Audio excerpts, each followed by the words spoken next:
H.R. 702 is a blunt object which broadly undermines 40 years of protections for national security, our economy, consumers, and the environment. This bill looks backwards rather than even considering the possibility of developing new energy solutions for our nation's future. And H.R. 702 does not just undermine current protective authorities related to crude oil. The legislation also prohibits any federal official from taking any action at any time if it might restrict or enforce a restriction on the export of oil. And that's very troubling to me. What's more, the term restriction is so vague that it would presumably prohibit a host of other restrictions, such as the required use of U.S. flagships under the Jones Act or the closure of a port for national security reasons. So let's be clear. The President has already stated that he opposes this bill. Further, any legislation of this nature is completely unnecessary since the President already has the authority to ease or even remove restrictions on crude oil exports, and the administration has recently taken major steps to exercise that authority by approving crude oil swaps with Mexico.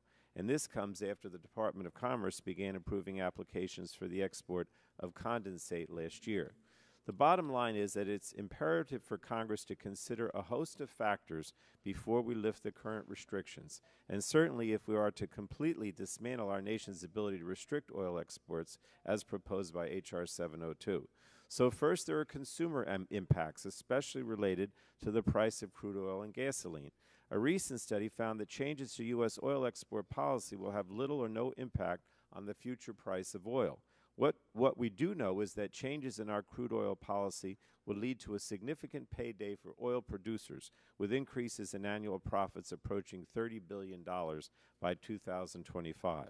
Next, there are the impacts on our refinery capacity and associated jobs, well-paying middle-class jobs that have grown over the past few years due to increased production.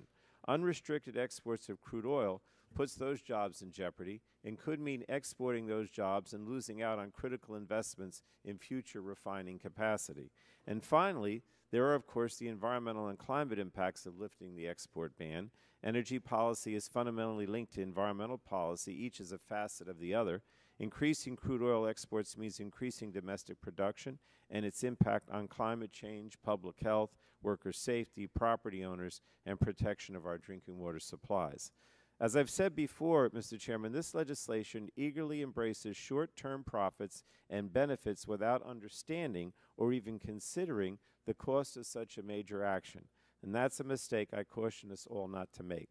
We should take the long view to ensure we fully understand and consider the enduring consequences of our actions and choose the cleanest and most sustainable path forward. I don't believe the potential impacts of H.R. 702 on national security, on the economy, on consumers, and on the environment can be considered acceptable. Increased crude exports certainly help oil companies, but without any guaranteed benefits for consumers. I frankly don't see what's in this for the average American. And so I urge my colleagues to join me and the President in saying no to this legislation. I yield back.